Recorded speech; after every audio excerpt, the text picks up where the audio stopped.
Hi everybody, it's Ian. Just to let you know, you should definitely watch Bloody Nose, Empty Pockets before listening to this podcast, as it will ruin it for you. So you've been warned. Check out the show notes to find out where you can watch it. But on with the show.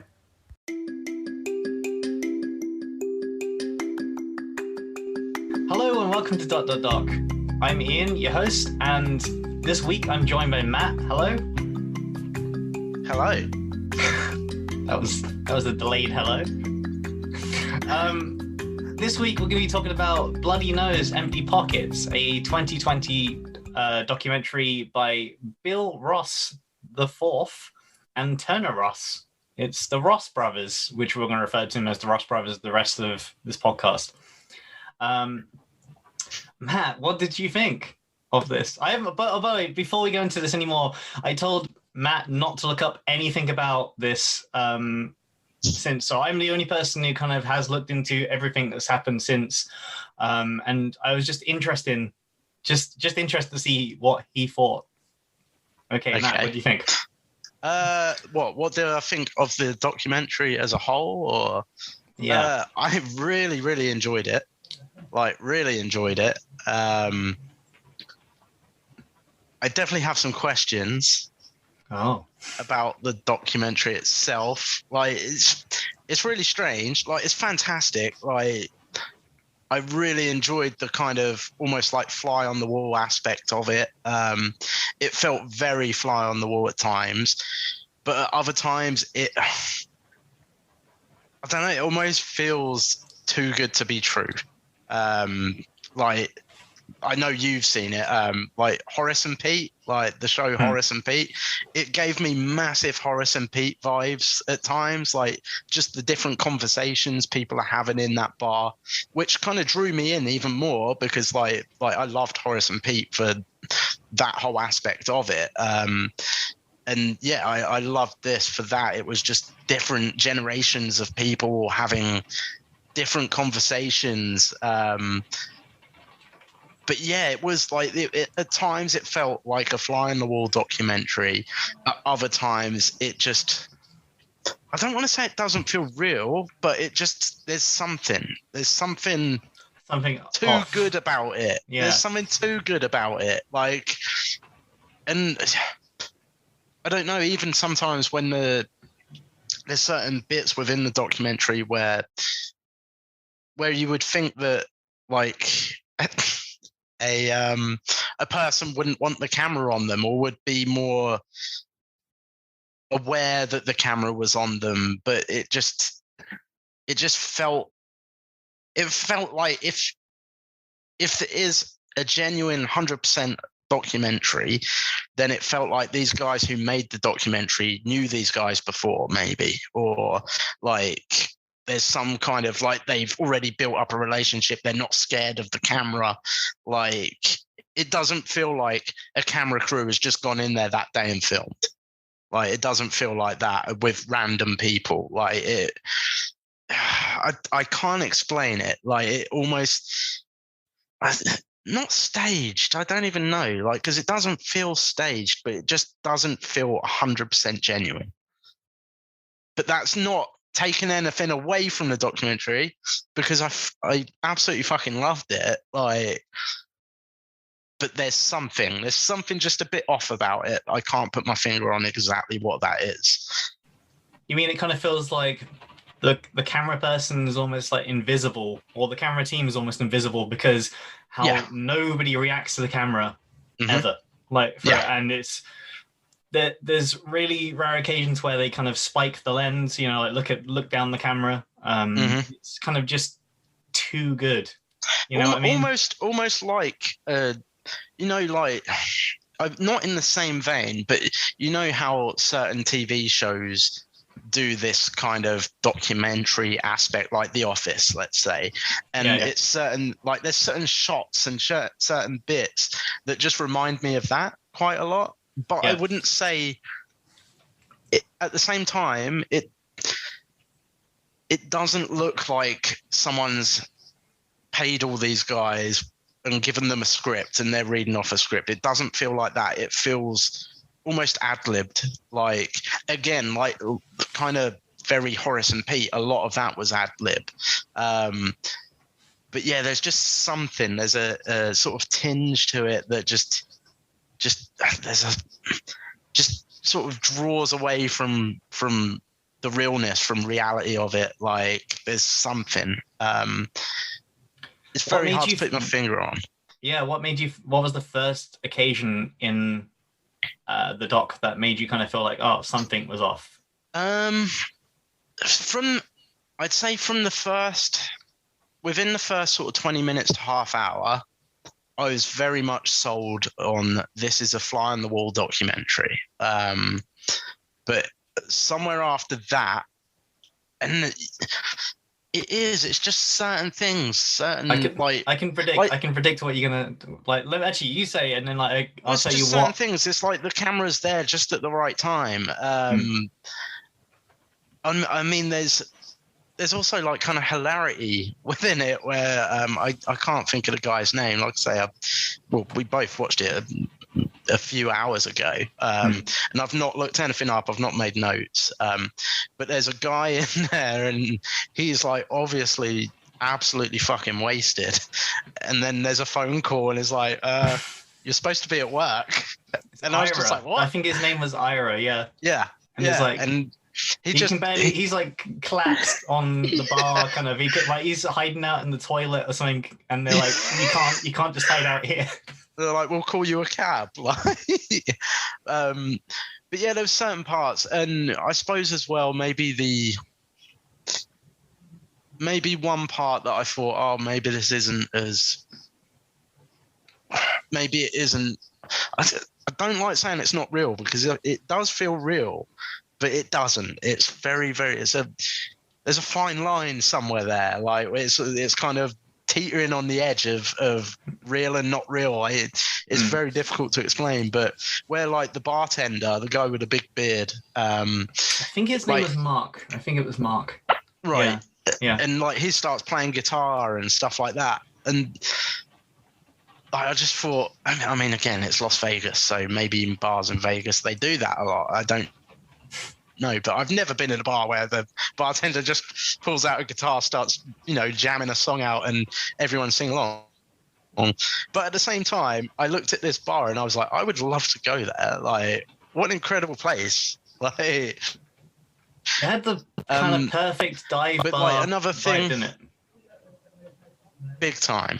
Yeah. It was just like, if that was my local, I'd want to be in there. Like, 100%. Like, just seemed like everyone kind of got along. There's maybe one moment within it where maybe a few people don't get along, but it's probably more down to alcohol consumption. But yeah, like if put it this way, right? If someone had if I didn't know this was a documentary, and someone was like, "Oh, Matt, like, there's this great new film. It's kind of a bit like." So I don't know, you could say it's a bit like Clerks or something like that, where it's like, tries to look as real and genuine as possible.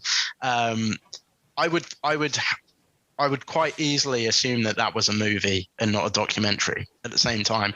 Although it doesn't feel like they're acting, there's something about it that just it feels so good that it's like, how would you capture that? Like, that's like what you found that bar on its very last night. You capture all these like kind of like out of this world kind of personalities in this one place on this one night. It's lightning in a bottle. Yeah, the last night supposedly open, right? So, yeah. Well, I hope you're sitting down because I'm about to shatter some reality. What you got? Okay. So, this bar is supposedly set on the outskirts of Las Vegas, and it's like a dive bar, and so the last day it's open, and it's the regulars saying goodbye to the place, and it's kind of like that's the premise of the doc. But in reality, it's not actually set in Las Vegas whatsoever. It's in New Orleans. Oh wow! The bar is in New Orleans. So hang on, why are they saying it's in Vegas? What's the deal there? Well, because they say that that place is kind of the people who made it said it's integral to the overall thing of it. Which let me carry on because there's like a whole bunch of more. And basically, it's not scripted, but it is staged.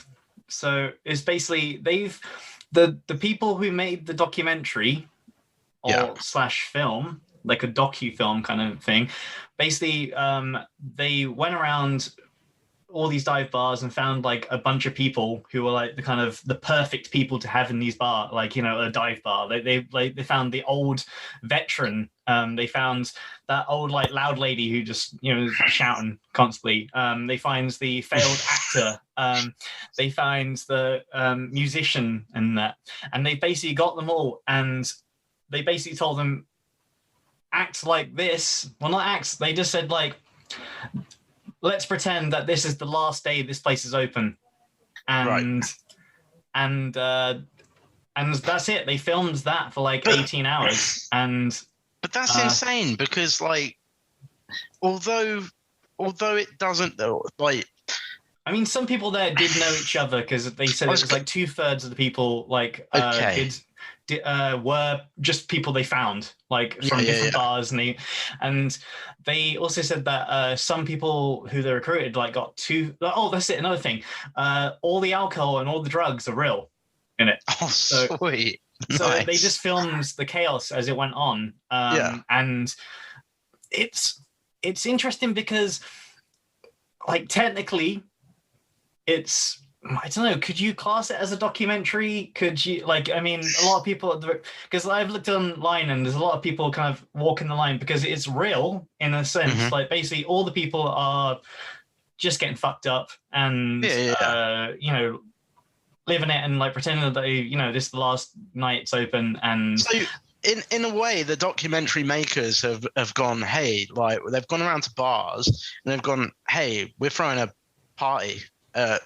Our own bar that we've made, and it's the last night that this bar will ever be open. You're invited to the party. There's real alcohol. There's real drugs. Do you want to come? Like, you're not going to say no to that. And like, that's what I mean, though. Like, some of them must have known each other because there's impressive chemistry between a lot of them characters. Really impressive chemistry. Yeah, honestly, that's the thing. When I was watching it, the only thing, like, this is what I thought you was going to pull up on straight away, was I think as soon as it has Shay, who's the bartender who takes over from Mark, I think it was, like her kid, as soon as the kids come into it, I thought, oh, this seems a bit too good to be true. Kind of reminds me of like literally kids, like the film, if you've ever seen that. And I just it was just kind of crazy. Just that's the one thing I thought. It was the kids coming into it that took me out of it straight away, and it made me kind of question everything. I get that, but at the same time, like, I kind of like that aspect because I looked at it as like, you've got like, because as like kind of the evening drew in, you found that there was like sort of young adults arriving at the bar. So like they'd just finished work. Whereas in the earlier part of the day, it was like your old school, you know, probably heavy drinkers that, you know, were kind of lifers in there. And I like that aspect of, you had like the eldest generation, and then you had like the sort of middle generation, and then the generation that was going to be next. Like, but they're not allowed in there, so they're sat outside in the alleyway smoking weed, laughing at what they can hear coming from the bar. Like, I kind of love that aspect of it, but at the same time, it does feel a little too good to be true. Like that kind of makes it seem a bit more like a movie. Well, I mean, that's it. So that's what's weird about it. So the directors, they always called it a film. They've always called it a film, and they do say there's a reality in it because you know, it's not scripted whatsoever. And they basically told the cast, look, you bring what you want to bring to it. You be the best version of yourself. Like they obviously got chose as for a particular reason. You know, they all have their own kind of characteristics and stuff. And there's a couple of things that aren't exactly real in it, like the actor Michael, who's the main, literally one of the main guys in it. He's the one that the documentary follows pretty much almost. He's like the centerpiece of the whole thing. Yeah, he's unbelievable because just where he comes in, he's like, because you assume he's like homeless or something, and he's like kind of shaving in like, and he seems, you know, he has that shot. I love the symmetry between him having the shot like when he first comes in, like, and then when he leaves at the end, and just it's like it's kind of like to sets him up for like another day, and you think, where's he going? He's got like all this, like all these bags and stuff. Maybe he's like going to like a new audition or something for the rest of the day.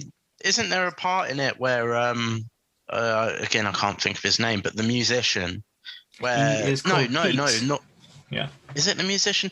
It's the musician, or it's not musician, the Australian guy, the one who's on acid during I can't remember what his name was. No. There's a part where he says to Michael, like, because he's saying about how to Michael how the people in there are his family, because his family are pretty shitty. Like, so like these people are his family. And then Michael's explaining, we're not your family. You know, we're just people that you drink with in a bar. We're not your family. You have a home.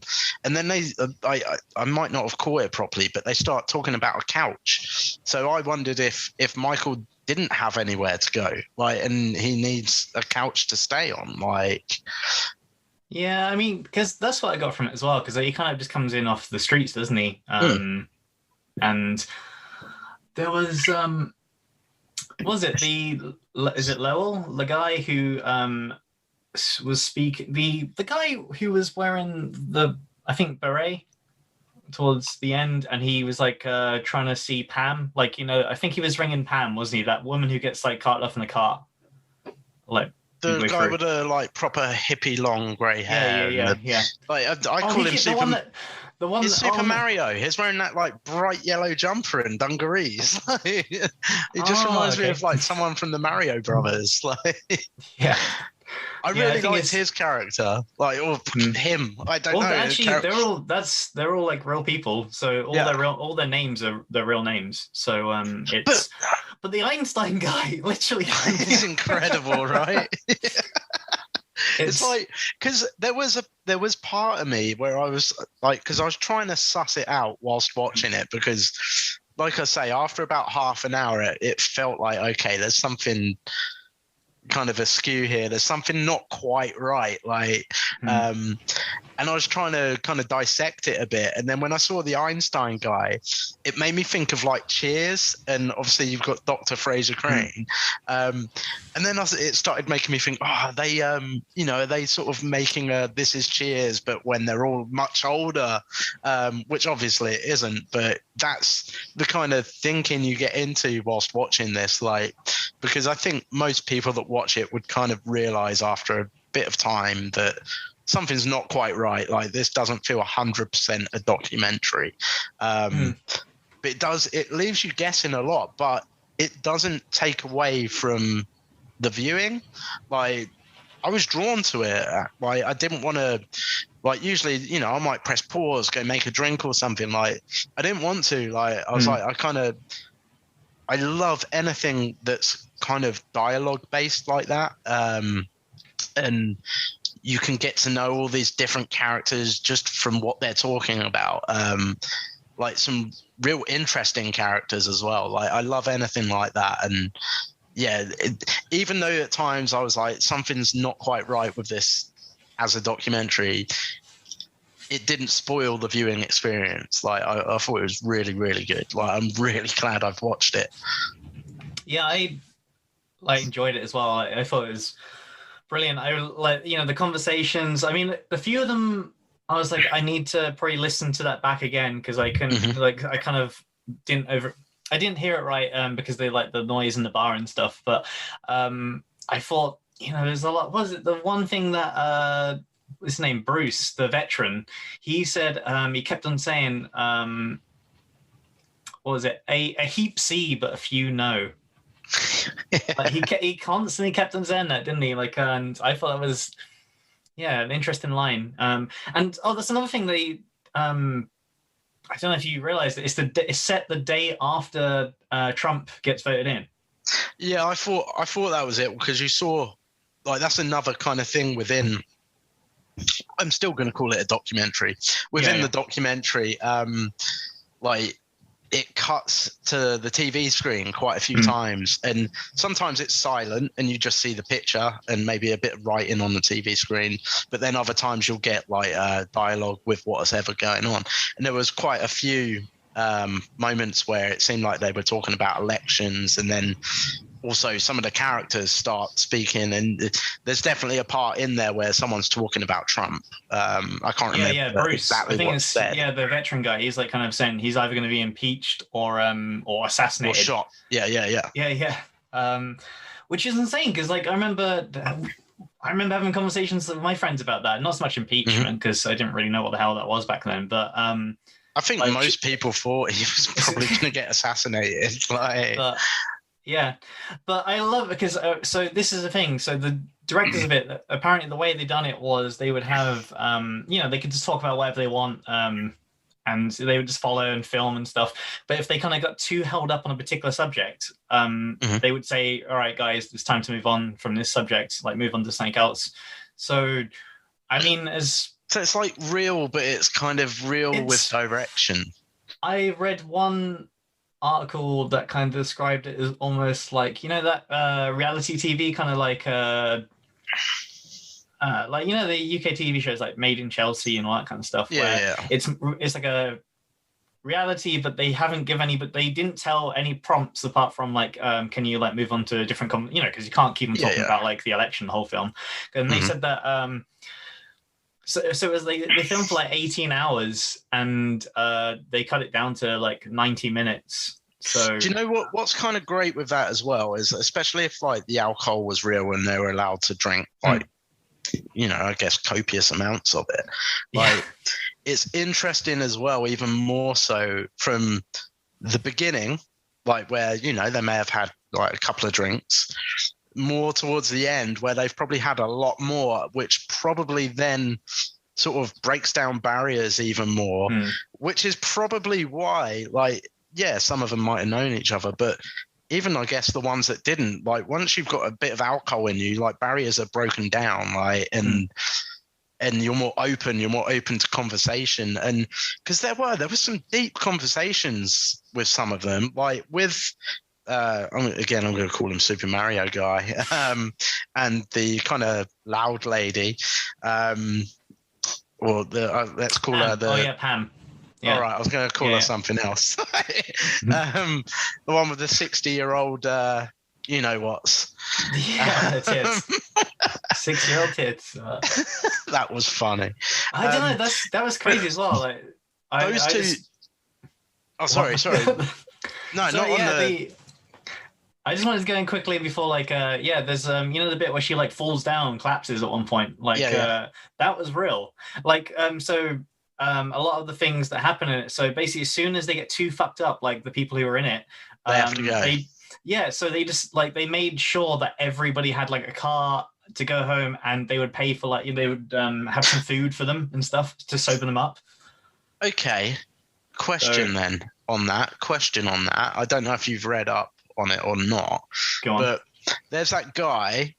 And he's trying to start a fight, or he's getting a bit mouthy, isn't he? And he's trying to start a fight with a musician and Einstein. And is like, I'll go outside. And then the musician's like, what, you'd fight an old man? Like, you'd really do that? Like, and basically he ends up being told to leave. Like, it's like, you can wait inside for a cab. I'll call you a cab. You can wait inside, or you can, get outside and wait. And he's like, I'll go outside. So, is that real? Was he really getting a bit leery? I'm not too sure about that one. So, like, I'm not familiar, but I feel like, they got basically told, to be their best selves, more or less, in that sense. Yeah. And like, if he and the thing is, that happens on nights out. Like, we've all seen it. Like, it could be nicest person in the world, but with a few too many of the wrong kind of drink, they might just get that bit leery and just push things a bit too far. Because the bearded guy did get a bit shitty towards like Michael, like, for a bit. Like, he basically said, like, "Yo, you wasted your life," and all that kind of stuff. And it was quite mean. I'm sitting there watching it, and I'm thinking, like, fuck off, like, piss off, mate, go home, like, just like. But it's that case of being out on a night out and being like, you're there with a buddy, and you're like, look, mate, you're too drunk, like, it's time to calm down, like. Well, the directors did say that they recruited, like, say 2/3 of the people, like, from bars and stuff, and like, the other lot would have been people they would have known or grew up with and stuff.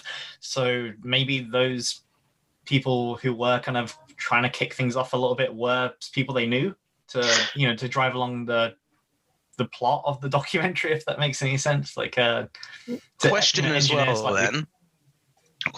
well, like, Michael, being as he was a previous actor. Do you think that's the reason he was the centerpiece? Because he was almost like the glue that held it all together?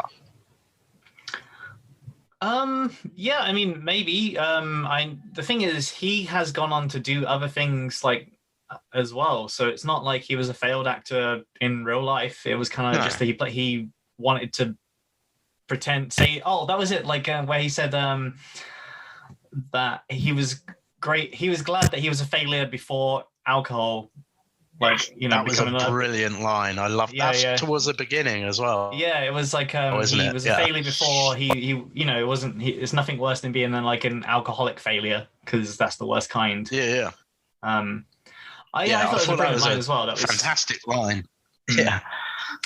But I know that he was in Preacher, the TV series, or like as an extra, I think. I think he's been on like a couple other things. I'll post the links below. Like, I mean, I'll post these. Like, there's only like 3 people on IMDb out of this film, and one is that musician, that Pete guy. The other is Shay, the woman behind the bar, like towards the the last half of the shift, and the other one is Michael. I liked her. She was cool. People, so all the others. I liked Shay. I thought she was like, she was an interest, like. She is someone you could imagine running a bar. Like, she had that kind of friendly nature to her. I really liked her. I liked the original bar guy. I think he's great as well. He just the day shift guy. Whipped that guitar a few times, didn't he? So. But he was cool. But he didn't. He felt genuine, but I'd say once that Shay came into it, I felt that Shay seemed like a more genuine, real kind of personality. Like, to me anyway, like I could imagine being at a bar and seeing her at the bar, and she just felt like a real person. Like, whereas the other guy, he did to begin with, but I wouldn't say as much. Yeah, I mean, he's saying like he's a bit more kind of theatrical in terms of like it's like maybe he hammed it up a little bit. Whereas with her, it felt real. Like, it felt like you could go into a bar and like she would be that kind of friendly, like awesome, like bar lady that you just like, you're getting drunk but you're just chatting, like, and she's the best bar people are like that. Like, they're people. People persons, that's not a thing. You know what I mean, though. Like, they're easy to get along with, and that's exactly what you want, like, from a bar person. Not saying that the other guy didn't seem easy to get along with. He did, but once she came into it, it felt more real. And I guess as well, maybe it was that,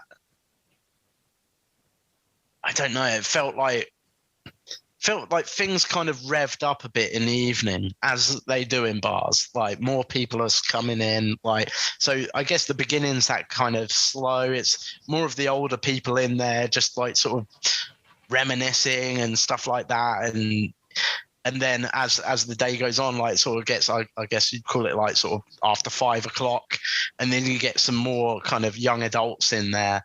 And then, you know, I'd say by like 10, 11 o'clock, most people are pretty fucking drunk by this point. They're all having deep conversations. Even like that's what I was going to say, the Super Mario guy. And I think it's Lowell. Super Mario hippie guy. Like, yeah, okay. He's talking to the loud lady, Pam. Yeah. And they're getting really deep. Like, she's like, I think she says she lost her child and he lost his wife, and they're getting in deep conversation. And she was saying that I wasn't there for you, like you were there for me. And I was just like, wow, like that's when I was like, that can't be acted. There's got to be some truth to that. Like, but yeah, I mean, really think it was good. Like, the whole thing. So would you say this should be in the documentary category of the because it was on Sundance, it was in the documentary, like the US documentary category? Yeah. I'd say yes.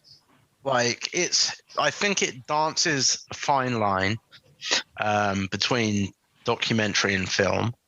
But like, if I was complete like today, but let's say I was going to watch it tomorrow.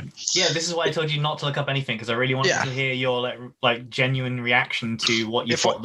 If I were to watch it tomorrow and you told me it was a documentary, I'd go into it like I did today, and I'd believe it was a documentary, but I'd think something's just not quite right. If you'd have told me, if I was going to watch it for the first time tomorrow and you said, oh, this is a new film, I'd watch it and I would easily believe it was a film, like, at the same time. But yeah, I'd say even though I thought there was something askew with it, I still watched it as a documentary. I still viewed it as a documentary, and you know, you can get into like semantics about what is a documentary. And, you know, I'm sure there's a lot of people that would say, well, that's not a documentary because there is some form of setup to it. So, yes, you could say that. But at the same time, like, I don't know, because then it's that whole, like you said, a lot of reality TV over here now. Like, you know, if you think back to like the first Big Brother. Yeah. So if you think back to the very first one. Yeah, like the outside is fake. Everything's fake around the set and stuff of it, but the people are genuine. Would you class Big Brother as a documentary? I guess maybe the first one or the first two, I think. Yeah. But that's the thing. Big Brother's a tough one to go on because its popularity meant that people then played up and, you know, well, I can win this if I play it a certain way, and it became more of a game show than a experiment, which initially is what it was. You know, that first series, or, you know, like, it was an experiment to see how people would react in this setting. So I guess you could even look at this and call it an experiment. I think it's difficult to call it or to judge it without there being a bit more information as to the direction and exactly what was said. Because I do now I know what I know. Like, it does make me think, like I said earlier, I very much wonder if them having Michael there, who is an actor or was previously an actor, whatever the story, like, him being there and him being that centerpiece of the documentary does kind of glue everything together, like, because they're constantly coming back to him.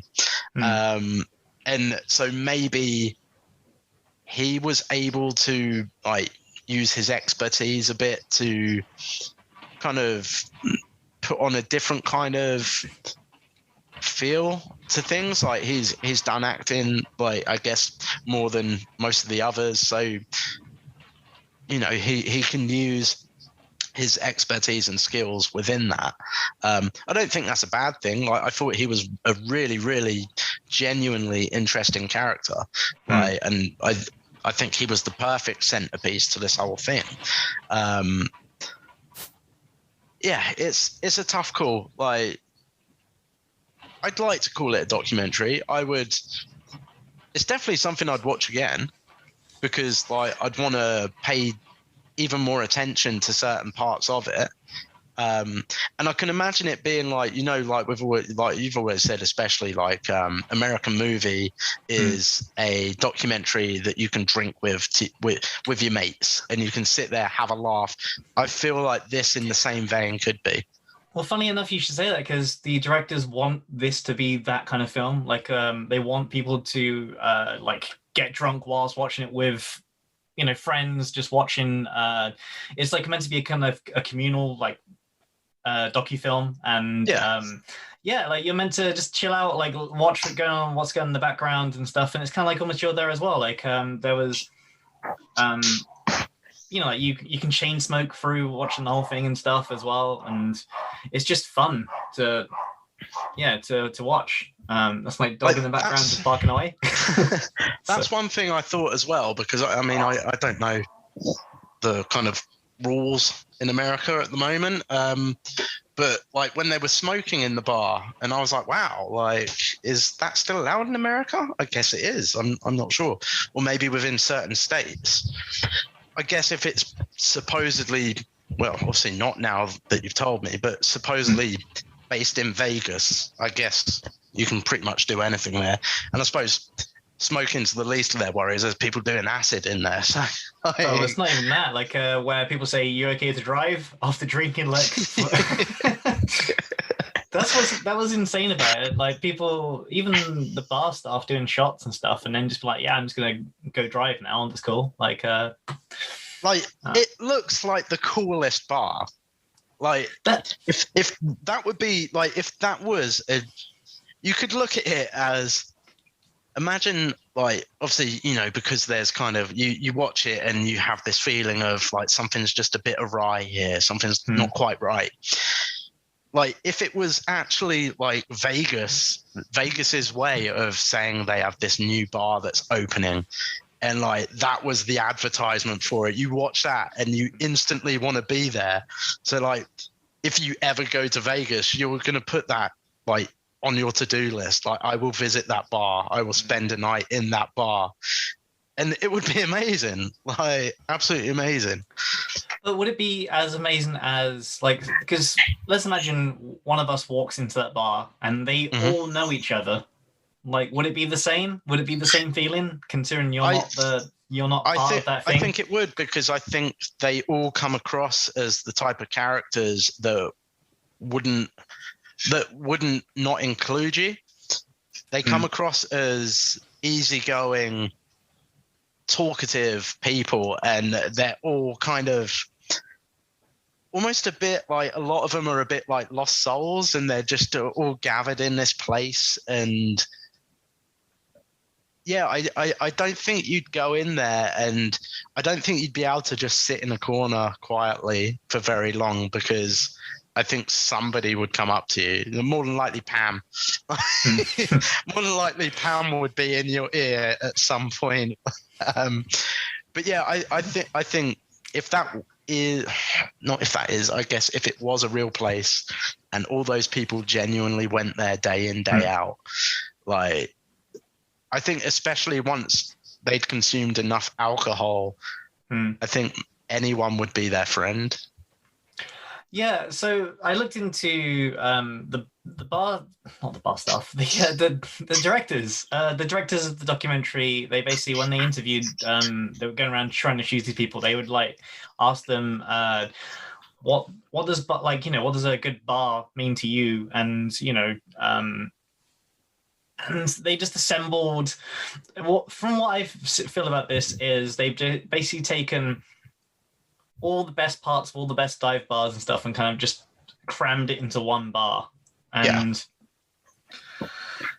I mean, just because the packaging is fake, like, doesn't mean the experience inside is is fake. And if anything, I was in two minds after watching this. As soon as it kind of clicked halfway through that I'm like, oh wait, there's something different about this, and then like it's basically since the kids will come into it. As soon as they come into it, I kind of quickly had a look at my phone and I was like, oh shit, okay. And then I was kind of like watching it through a different lens midway through. Oh no, you looked. Yeah, I did. I was like, because I was just double. I don't know. It's one of those things. I kind of.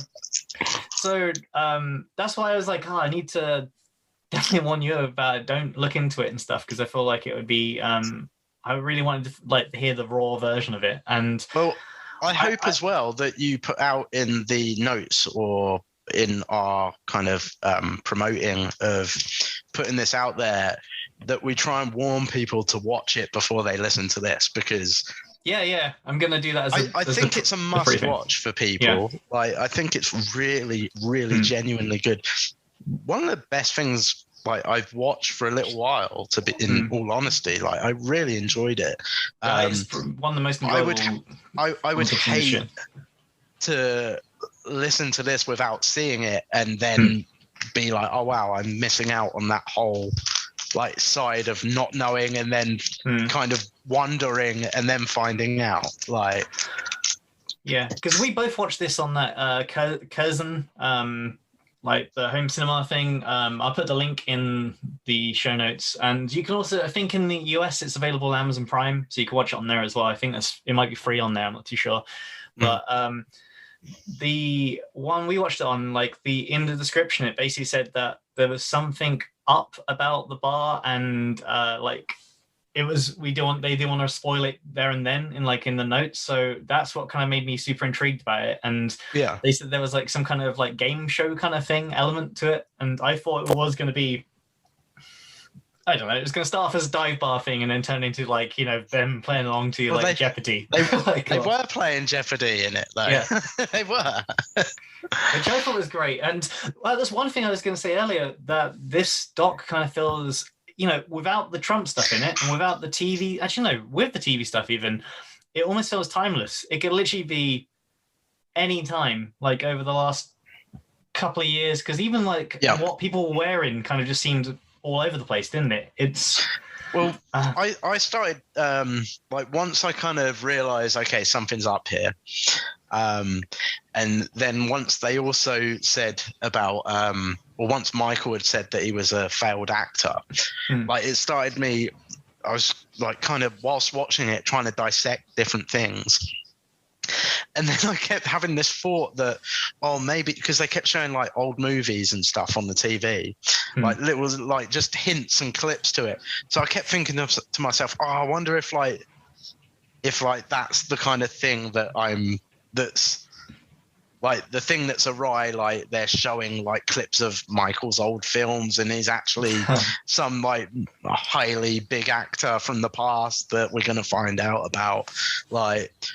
But that's what I kind of loved about it. It really made you guess. Like it made you guess, like because there's 100% a definite feeling that something isn't quite right. Something isn't quite as it seems, but you can't put your finger on exactly what it is. I love the use of the TVs and stuff in this. I love when they would zoom in on a clip from a film. It would kind of play the noise from that, and like you couldn't hear it before. And I thought that was really clever. And I also looked into the music of the film as well, because I thought the soundtrack was brilliant, like overall. And I thought, how do they do this, like in terms of even and so originally they were going to have it so there was going to be no music whatsoever in the bar, like whilst they were filming it, because they said they for just sound reasons and stuff it'd be a nightmare. But then the obviously people who were in it, they're like, you can't do that, you can't have a bar without music. So all the music and stuff in the doc/film is played there and then, so they're like dance away with listening to it and stuff. And it does make me kind of go back to our catfish episode where there was like the fair use debate between is it a documentary, is it a film, is it intentional, and I know that like according to some of the articles, I posted all the articles that I found anyway that I thought were interesting in the show notes, but there were some articles where they said that they paid for some of the songs, but they were kind of like a bit vague about certain things. I think the people who did have the job of securing the rights to the songs, it was like I think the article said it was like sleepless nights for them, because it was basically kind of walking a tightrope between, is it a documentary, like fair use or not? And I thought that was interesting. Like overall, I thought it was really, really interesting overall. So, but yeah, I'm glad I watched it. I remember I wouldn't have thought anything of, that this wasn't a documentary. I mean, it is a documentary as well, but then I don't know. I have mixed feelings about what to call it. It definitely. I think the social situations are real. It's just the packaging is kind of like false. And and I think there needs to be, and possibly it is out there, but there needs to be a bit more clarity and like an idea of, because there are some things like that I do think like the main thing is that guy that's like sort of kicking off a bit. Like there is that I would think if you wanted to create this atmosphere of this bar, you can't have like a bar within its last night running without one guy kind of kicking off a bit. And you know, because that is every bar you go to, that happens, that's real. So there is a part of me that thinks that maybe the directors said to this guy, like, you know, we want you to just, you know, like kick off a little bit, nothing too much. Apparently they didn't do any prompts whatsoever for anybody who was in it. They like literally just said like, yeah, you be the best you and that kind of stuff. And well, maybe he did just get drunk. Maybe it was just him getting drunk and getting a bit too it makes sense because, you know, younger people do just drink crazy and stuff, have shots and whatnot, and the older people kind of like have been around too long to realize that, you know, it's not worth it ruining the night over like a fight, because you're guaranteed to get thrown out and stuff. Feel sorry for that guy who's like, who rocks up again, like the Ira guy, and I don't know, I guess he's kind of like fucked already. And I see. I kept looking for him to come back, like when they said he'd got work, and I was like, "What the fuck? What job does he have?" Like, yeah, I know, Jesus, like. Yeah, it might have been like a plot device or whatever for the thing, but like if he just seemed fucked. Like yeah, and this was early on as well. This wasn't like late in the day. Yeah, like this was the early stages. But then he was properly fucked. I mean, I guess he could have been like an alcoholic anyway. But yeah, I mean, I'm sure that's a big possibility. If it isn't a plot device, whether he actually had work.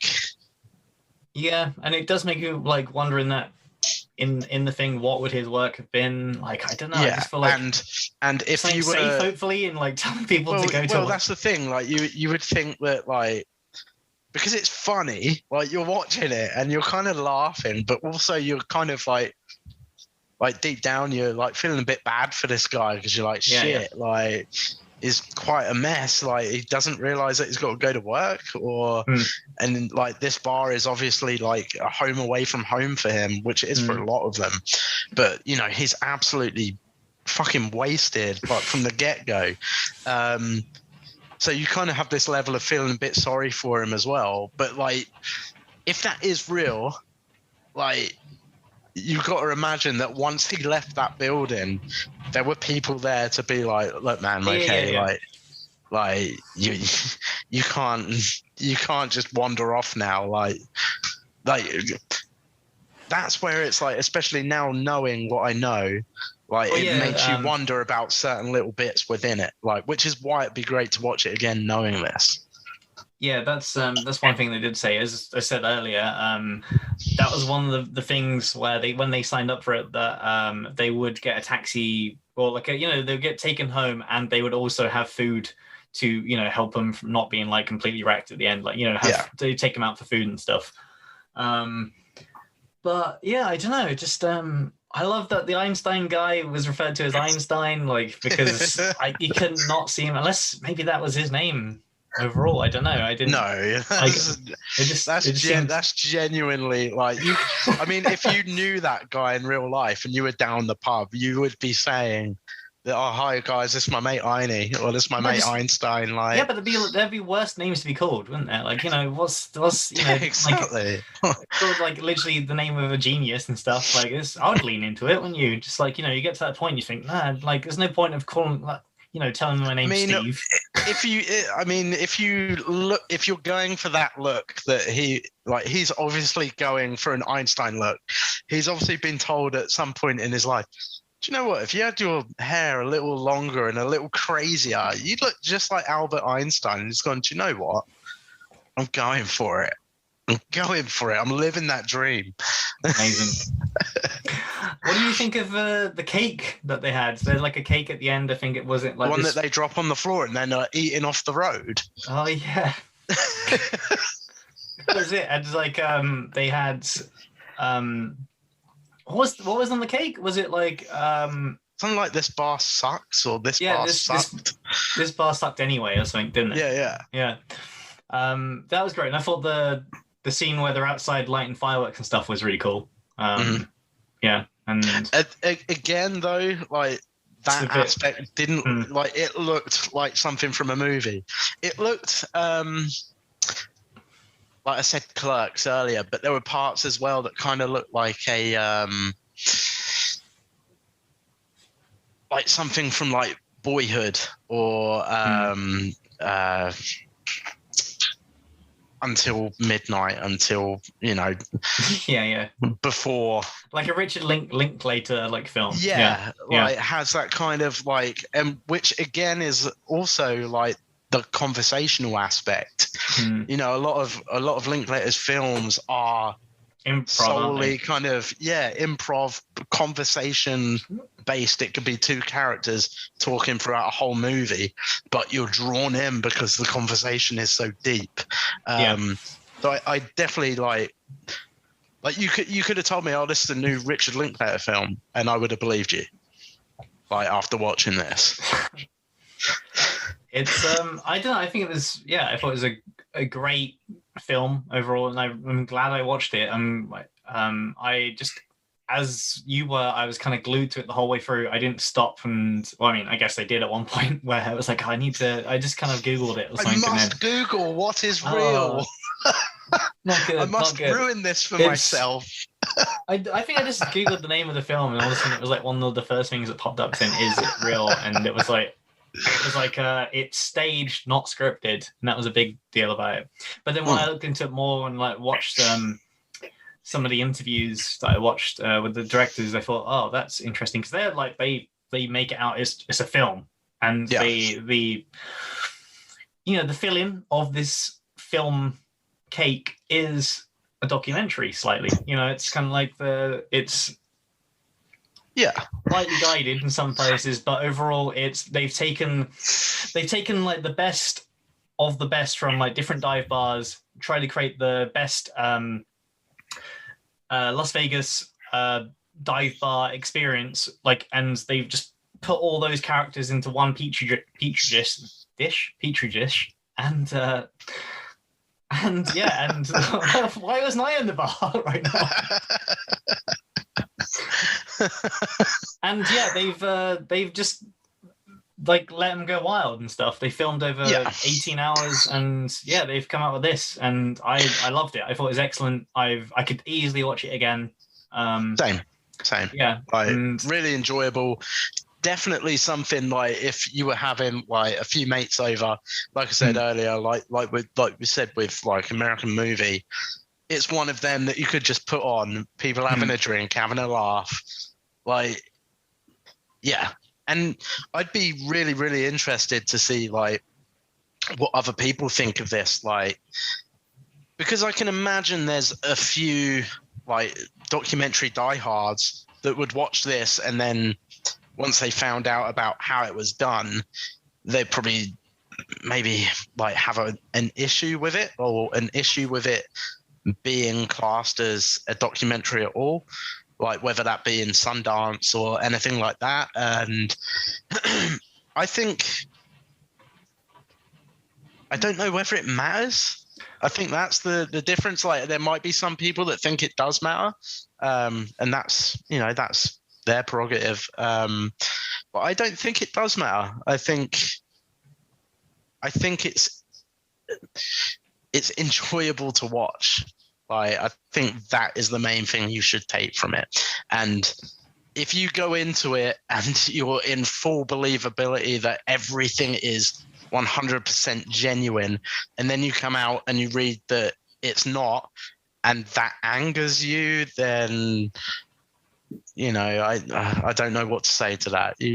Just enjoy things for enjoying them, I guess.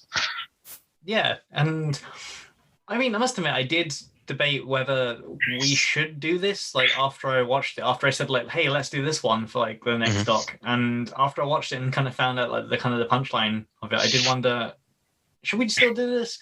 But then I realized, yeah, like, we should. Like, I enjoyed it. I like the conversation behind it. I think this is the perfect film to talk about in that way, because we touched on this a bit when we did our catfish episode like a couple episodes back, but like, this is the perfect one to discuss that, because it is kind of like that super fine line between genuine, not genuine and stuff.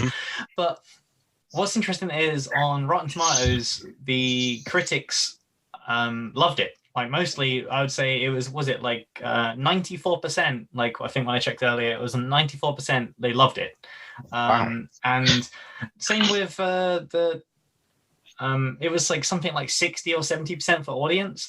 But there was like one or two where it was like, oh, I'm sick of people. No, is it like, if it's not a documentary, why should it be classed as a documentary or something? But genuinely, all the critics said it may be fake in some parts, it may be real in some parts, but it doesn't matter, because it's a really enjoyable film to watch. Yeah, I think that's what you've got to take away from it. Like, if you go into something and you really enjoy it, and then you come out of it, read something about it, and that changes how you originally felt about it, then you're letting too much sway your opinion. Like, you should, you feel how you feel. Like, and if you come out of it having that enjoyment feeling, then that's what you should take away from it, whatever there is about it, I guess. Like, you shouldn't let other people's words sway your opinion on something. I mean, you could watch it and genuinely come out of it going, I thought that was trash. Like, I did not enjoy it at all. And again, that's if that's your genuine opinion of that, then fair dues. Like, no one can take that away from you. But if you let what someone else has written change your opinion, then you're possibly quite easily swayed. Yeah, I agree. I guess in closing, I really enjoyed it. I thought I would highly recommend watching it. And I mean, if you're listening to this now, hopefully you've listened to the warning at the beginning of this podcast and not watched it before. No, you have watched it before. Don't let us ruin it. Yeah, don't let us ruin it for you, like Google did, Ian. Oh. Don't let us be the Google of this world. No, don't. No, I hope you've listened to the warning before and like seeked out, watched it, or just not listened to this episode. I'm not sure where I'm going with this, but basically, yeah, I hope you. It's 100%. If you think our opinion on this kind of stuff is worth anything, maybe you should put that as a kind of disclaimer at the start, like sort of like, like, seek it out, watch it. It's worth your while. 100%. Yeah, absolutely. All right. That's all for this episode. Thanks for listening. We'll be back again soon. I'm not sure when that'll be. Probably maybe next week. I'm not sure. Question mark. But yeah. Thanks for listening. Matt, you got anything to add? Stay cool, guys. In this cold weather. Okay. All right. Anyway, thank you. Thanks for listening. Take care. Bye-bye.